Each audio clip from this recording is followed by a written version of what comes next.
It is February the 5th of 2024, and boy, I've got a lot to cover in the self-publishing news. Very first thing is I have an update and a correction because this last week I was like, hey, let's talk about email marketing and some of the changes that have come to the platform. And I didn't mention it. And the other one was the Amazon product descriptions, and I didn't cover that one as well. Now, if you happen to listen to the audio podcast, you're like, what are you talking about, Dale? You're totally fine. But those that actually watch the video on YouTube missed those two items.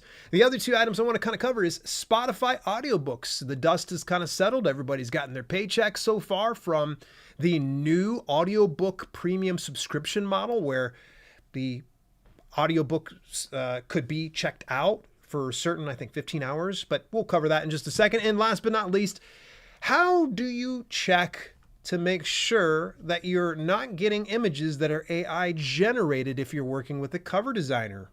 Well, there's definitely a way to do that. All that in self-publishing news for February the 5th, 2024. Let's get right on into it. The very first item up in the news is going to be coming from the fine folks over at Crave Books. They had actually shared this the week before last, and this is an item that I actually missed.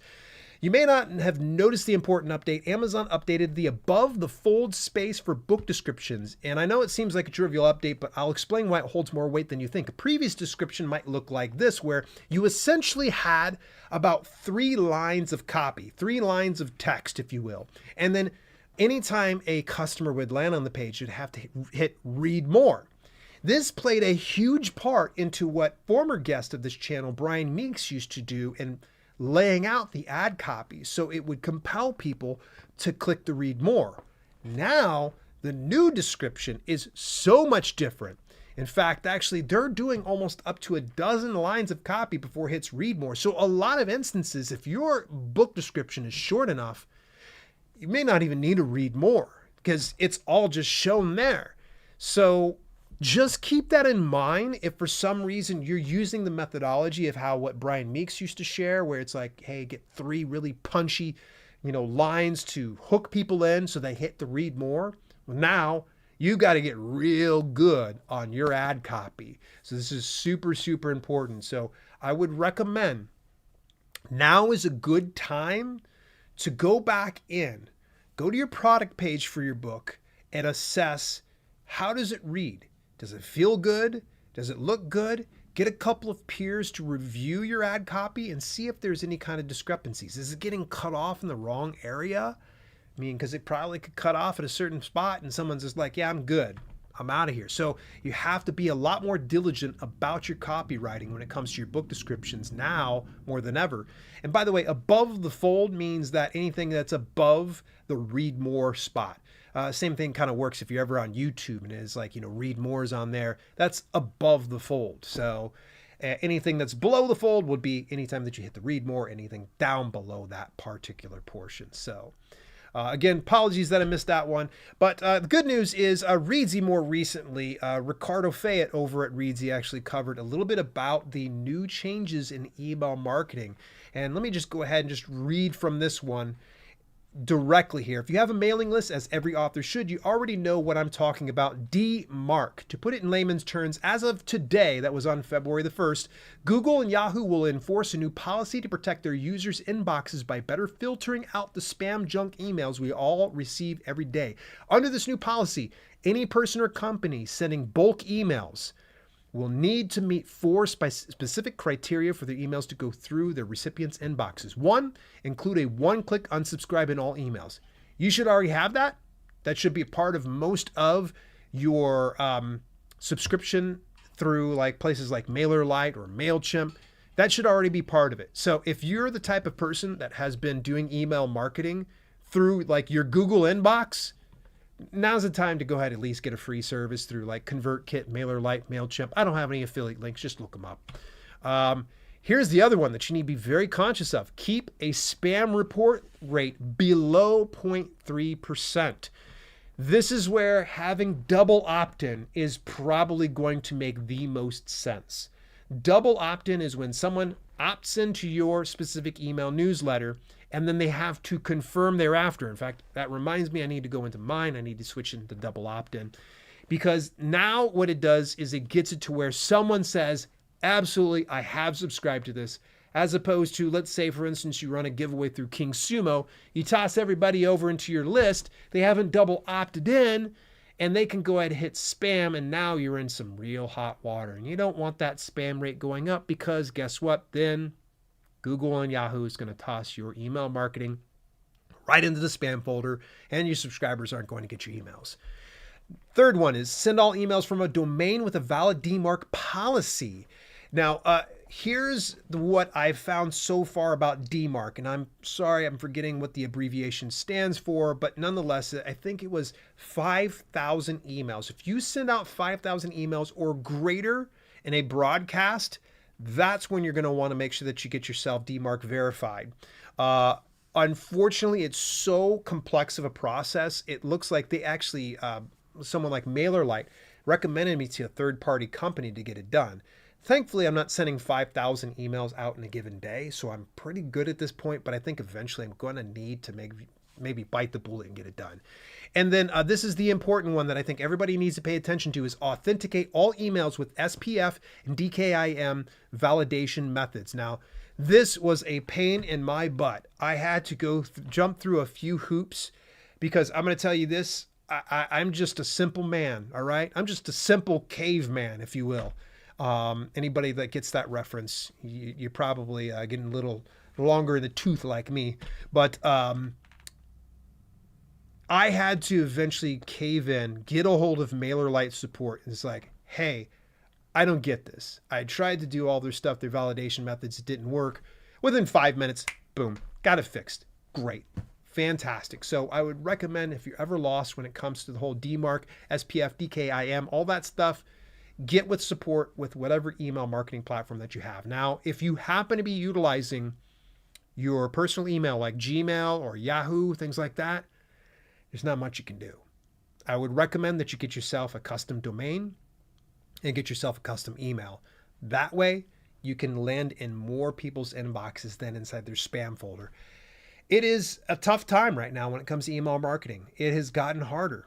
It's not as easy as it once was. Easy for me to say. But I wanted to cover these two items that I did miss last week. All right, let's move a little further forward now and discuss Publish Drive. Publish Drive actually had just put out a newsletter, and they actually talked about some upcoming promotional book stuff. Overdrive's UK end of fiscal year sale for titles set in England. Applications deadline February 4th. Campaign periods from February 19th to March 31st. Kobo's long weekend sale in Canada for titles set in Canada. Application deadlines February 8th. Campaign is February 15th to the February 20th. Bibliotheca's personal growth sales for ebooks. Applications February 8th and campaign periods March 1st to March 31st. And Essentials Women's Day sale. Its application deadline February 11th, campaign period March 8th to the 9th. So if you happen to be distributing through any of those avenues, or through Publish Drive more importantly, you can be able to go ahead and apply. Again, links are of course inside the show notes as per usual. For something like Publish Drive or the information I got through Readsy or Crave Books, I've just linked out those particular news sources, so you're going to need to make sure that you sign up for those ones. And speaking of news sources, actually I got this one from the Hot Sheet with Jane Friedman. Shared a little bit about audiobooks are booming. Spotify wants in on the action. Now, this comes by way of New York Times, and they talk a little bit more. There are early signs that Spotify's addition of audiobooks to its streaming service is helping drive audiobook consumption, already a growing market. This is pretty interesting. You're going to need to go and read this piece. What I would recommend is, I think they offer like a free subscription option for New York Times if you want to go ahead and read that. I got this unlocked through the Hot Sheet Pub. I don't think I should probably be reading this, but I was able to read it. And let me give you the TLDR at this point. The dust is kind of settled. Let me back it up here. Spotify acquired Findaway Voices a couple years ago, and they've been slowly but surely changing a few things in Findaway Voices distribution model. And more recently, they offered audiobooks through Spotify, where you're able to get 50% per sale with no revenue split with Findaway. So that was kind of nice. 50%, 10% better than what you get through ACX. Pretty nice, right? Now, Spotify is going really buck wild when it comes to audiobooks. Like, they really want to take down the competition with Audible. And that's a good thing. We really need competition as indie authors. That way, platforms like ACX won't continue to abuse indie authors of using their platform. But on the other side of the token, Spotify rolled out a new option this past year in 2023 where anybody that has premium subscription to Spotify could listen to up to 15 hours of audiobooks per month. Pretty nice, right? What are the authors going to get paid? No. They didn't know either. I reached out for comment and they're like, we won't know until late January. Now, I can confidently say at this point, I was able to look at my payday for what I got through Spotify's program, and actually wasn't bad. I've been paid less, to be honest with you. It wasn't terrible. I was very reluctant, and I still am slightly reluctant for a good reason. If Findaway Voices is going to offer, and this is in my opinion here, they're going to offer distribution to Spotify, they should have those as two separate vehicles. They should have a la carte available where audiobook listeners can go ahead and buy the audiobook outright. And then the other avenue should be for audiobook premium subscribers. That way, if for some reason some people don't like being paid cents on the dollar for their audiobook, they can remove that from that avenue. I've suggested it to Spotify, aka Findaway Voices. I'd recommend that if you agree with me on this particular point, reach out to Findaway Voices. Express your concern, especially since more recently they dipped down below 40 different online retailers. Yeah, they used to have over 40. Actually, it was up to like 43 or 44 different distribution platforms. And it was nice, but they got rid of quite a few of those. It would be nice if they split that Spotify option up. Now, maybe a lot of you will probably just take both options. I know for me right now, I'm going to probably take both options until otherwise that premium subscription model does me dirty. And there has been a very storied history about how Spotify doesn't treat musicians very well. And I hear also, though, through this particular article, that Spotify doesn't make very much money through their music programs. So maybe they're going to go all in on audiobooks because it could probably be their cash cow. Who knows? We will see in due time. All right. This one is a common question. A lot of people are very concerned about, and they're worried that, how do I know if I have artificial intelligence generated images for my cover design or assets? Because there's some people that are anti-AI. They do not want to deal with AI in any capacity.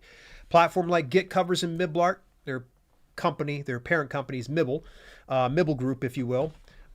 They do not do artificial intelligence generated images. They generate all of theirs within house, or they have stock images that they pull from, and those are not supposed to be AI generated. Now, they actually have a great piece here for Get Covers and how to check if the stock image is AI generated, 7 workable ways. Now, of course, there's a link in the description as per usual. You can take a look at them. Let me go ahead and hit all of these key points. You can go back and read it.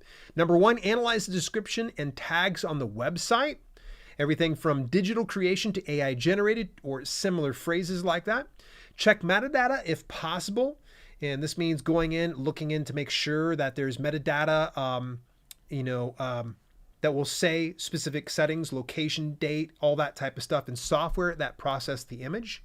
Search for images in reverse. Now, if you don't find any similar images, it could mean an AI made the image, as it tends to create brand new pictures unlike anything else in the internet. Also, reverse image searches can sometimes show you the original photos that AI may have used for inspiration. Look for anomalies. I think there's numerous times we'll be seeing some AI generated images where someone has like 10 fingers on one hand, although it's getting a lot better these days. Examine the background. Pay attention to the text elements. Text is not perfected yet. It has not gotten too good. And you'll see numerous times where like, they try. And you can also use special tools like AI Art Detector or Illuminati, or is it AI is another one. So go ahead and take a look at that article. It's very insightful. From the fine folks over at Streetlib, this is an aggregate publishing platform in the line of Drafted Digital or Smashwords or Publish Drive. Streetlib collects a percentage of your revenue, and you get to publish through them for free. Now, any rate, they actually have a new community. Julie Trelstad actually put out a newsletter this past week talking about their new community. You can go ahead and join this one. I love community. I love the option to be able to go through and chat with people directly. And I think if I ran into issues when it comes to Streetlib, I can come right over to the source. I don't have to worry about getting into some support ticket and have AI handle it. I can probably come over into here. And so far from what I've seen, I mean, it's not a super active community, but it's brand new. I'd recommend that you go take a look at it. It's at community.streetlib.com/home and get yourself set up in there. Really kind of nice. If you're not using Streetlib, it's totally fine. Jump in there. Maybe it will kind of give you a good idea as to if Streetlib is good for you.